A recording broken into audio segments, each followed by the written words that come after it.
Mai Vang, running for Sacramento City Council District 8. Words. Do we have her yet? She's in. Okay. Hi, can you guys hear me? My Wi-Fi is can. cutting in and out. I think I had logged in earlier. Just wanted to make sure you can hear me. Can you hear me? We can indeed hear you. Okay, awesome. I was thinking about turning on my camera. Let me just say, turn on my camera really quick, only because I'm gonna turn it off because I don't want it to, because I figured if I turn off my camera, the Wi-Fi, you can be able to hear me. But let me just turn on my camera on really quick and say hi to everyone.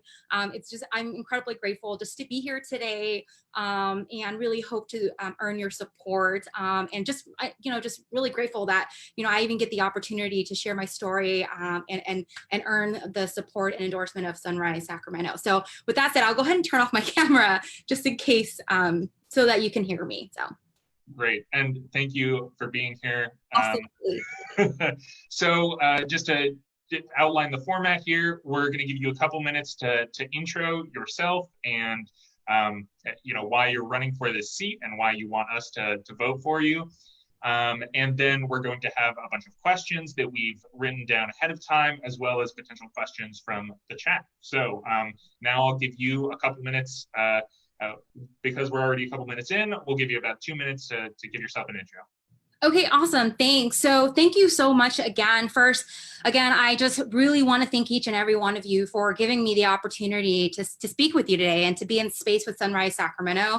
I also just want to say, I hope all of you are staying safe and healthy, washing your hands, wearing a mask if y'all are going out, and practicing physical distancing. Second, before I actually, share a little bit of myself, I also want to just say thank you to all of you, and all the young folks who are part of Sunrise Sacramento.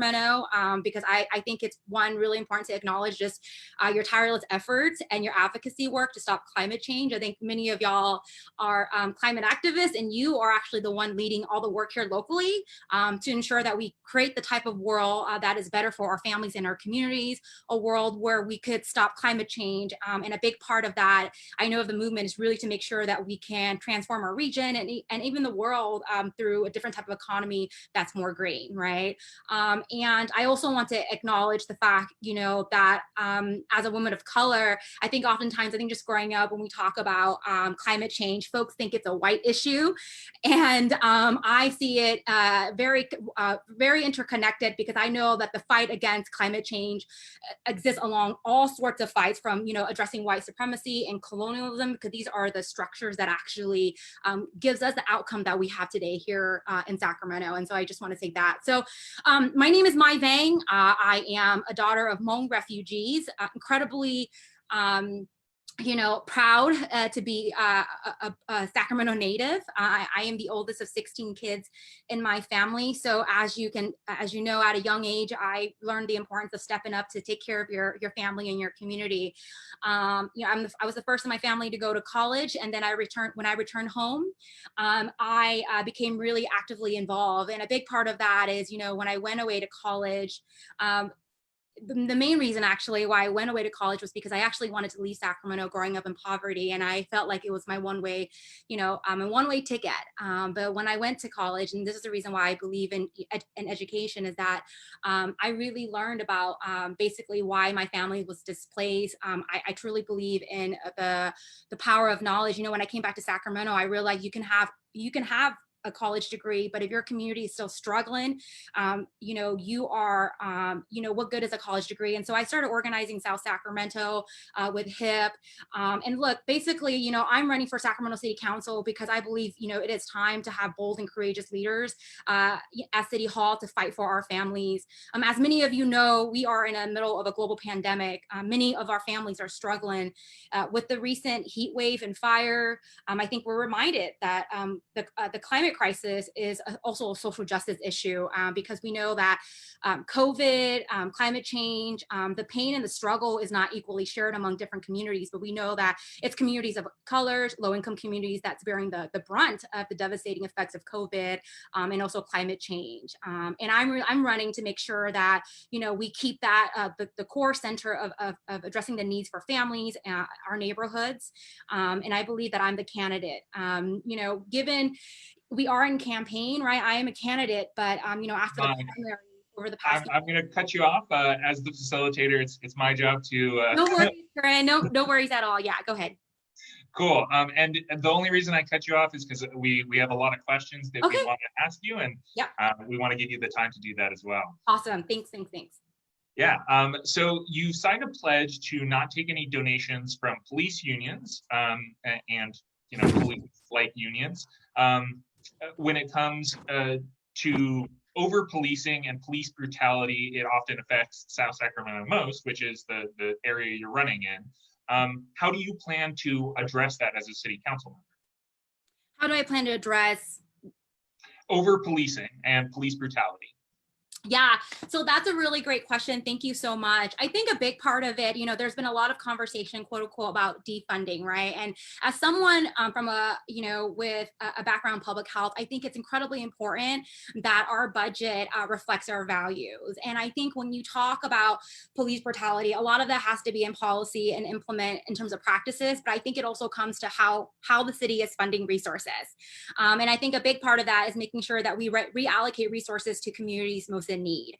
There's several things that I think the council can do immediately that I've talked about, which is one, we have a police commission, but they're not taken seriously. And oftentimes they make recommendations and they sit on a shelf, right? And I think that if you are to, talk about police brutality and citizen oversight, then it also means that you have to take your commissions who are appointees by the city council seriously when they make recommendations. So there are some actually low-hanging fruits that I think that can already be implemented, right? And then there's a structural piece, right? Also the structural piece that takes time to make changes, and a lot of that's actually tied to budget, right? And so, I think for me, I think one reason why me and 3 other women of color really started this pledge was because I think oftentimes, police unions has had a lot of recognition in terms of institutional power. And it's really important for me because I've seen when reforms are happening or when you want to make changes, oftentimes there's resistance, right? And if you want to lead a conversation around reform, around reallocation of services, it's also important to maintain your independence. And so that was really important for me. Thank you so much. So to just change direction just a little bit, what are your environmental priorities if you make it onto city council, and what do you think the city can do to combat the climate crisis?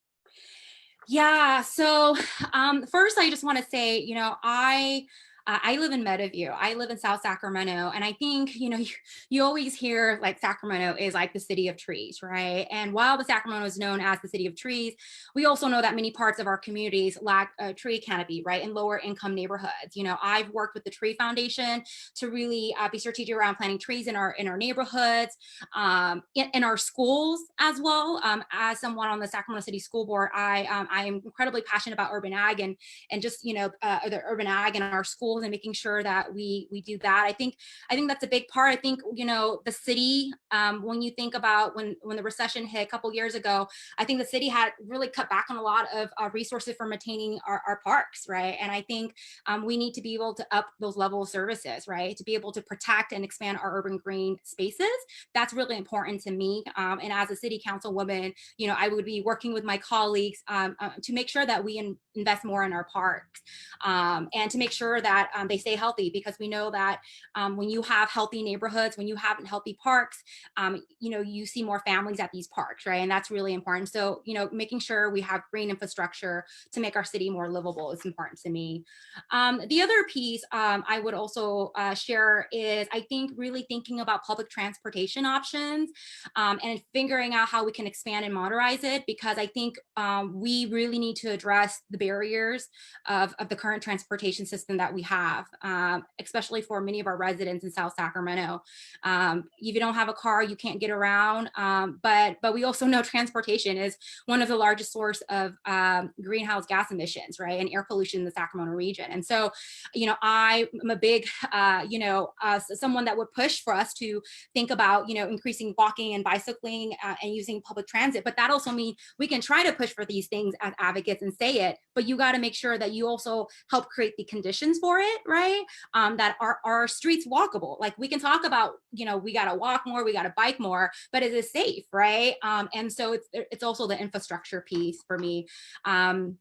So the transportation piece is really important for me. I think ensuring that when we talk about being the city of trees, and then the other piece is also, I think there is this effort really to reduce emissions. To really begin to transition to renewable energy, right? I know when I worked in Councilman McCarr's office, I was a big proponent of figuring out how we could really install like community charging station, right? If there are shared electric vehicles, and there's a few in some of the apartment complexes in District 8, and I was, a big supporter of that, and hoping that we could do more of that.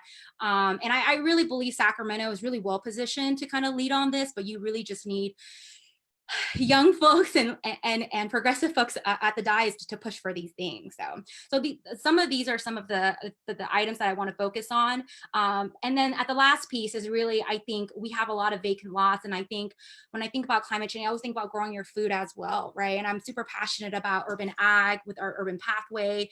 I think there are a lot of skills and talent in District 8 with our Black farmers, with our Hmong farmers, but we're not capitalizing on that, and there's a lot of conversation always around farm to fork movement. And I always say, we talk about farm to fork, but some of our families don't have fork. Like we can do that work now. We could be the heart of that movement here. And I think that is intrinsically tied to everything that Sunrise Sacramento is doing too, because, when we talk about climate change and when I think about educating the Hmong community or our communities of color who may see them as separate things, they're all interconnected in the ways that we live. And so those are some of my priorities around how we can address climate change and make communities more livable in Sacramento. Thank you so much. And that answers much of the next question I'm going to ask. So we can focus on a couple different parts of it. I'm going to do a time check here. The next candidate's interview is at 2:40. So we have about 3 minutes. And okay, wow, it's quick. Okay, yeah. This is super quick. Okay. As you said, neighborhoods in South Sacramento face many environmental burdens compared to other areas in Sacramento, including higher pollution, less access to fresh food, inadequate public transportation, fewer trees to shade. You mentioned all of those things. So how do you plan to address some inadequacies like higher levels of linguistic isolation and higher levels of unemployment and asthma hospitalizations? Yeah, that's a really great question. And I'm just, I don't have the answer to everything, right? But what I think about like the communities when we had the heat wave, when we had all these things happening, like even now, how are we as Sacramento even preparing for it, right? For communities who don't speak. So for example, the Hmong community, right? When information went out, like we didn't see anything in Hmong, right? And so making sure that we actually have a plan in place, right? When there are future heat waves, and we know they're coming, right? And I think making sure that the city has the infrastructure to be able to communicate that with our communities on the ground. That's really important for me. I also know this work can't be done by one elected, right? And Councilwoman-elect Katie Valenzuela and I talk about this a lot, how, it's going to be so important for us to be able to organize inside and outside, right? You need elected leaders who are bold and courageous that are going to make those decisions, but you also got to know how to count, right? Like Katie and I could be fighting, but we also have to make sure that we get our votes in. And that also means partnering with amazing community organizations like Sunrise Sacramento to also keep the pressure on, right? Because I always say this, if I'm honored enough to be selected by the voters, I'm not going to City Hall alone. I'm going with all of y'all, right? Because this is a lifetime of work, and it's not going to happen overnight and over a month. It's going to take a movement, right? It's going to take a movement of young people, really reimagining what kind of world we want to live in, and the kind of world we want to leave for those we love, right? So. Awesome. Thank you so much. So Absolutely. We have probably about 30 seconds left. So if you want to give a kind of ending statement here, here's your opportunity. Yeah, so again, just thank you so much for the opportunity to be in space virtually with all of you. I'm just really grateful to be here, actually. And I think, win or lose, right? I'm not going anywhere. I was born and raised in South Sacramento. The work continues. But I really hope that, I will earn the endorsement of Sunrise Sacramento and the voters so that the work can continue at City Hall. Again, we are in a really critical moment, just not in this pandemic. There's also, racial injustice. We have climate change. There's so much at stake this November, and win or lose, I'm gonna be fighting alongside y'all. And so I just want to say thank you so much. Hella grateful for being here today, and good luck on just the endorsement process. I know there's a lot of great candidates out there, but just really honored to be in space with all of you. So thank you so much. Thank you so much for being here, Mai. Again, that was Mai Vang, running for Sacramento City Council District 8. Thank you for being with us. Thank you. And we are going to kick you out now because that's what our policy is during this. All good. Stay safe, everyone. Okay. So next up we have bye. Bye. Next up we have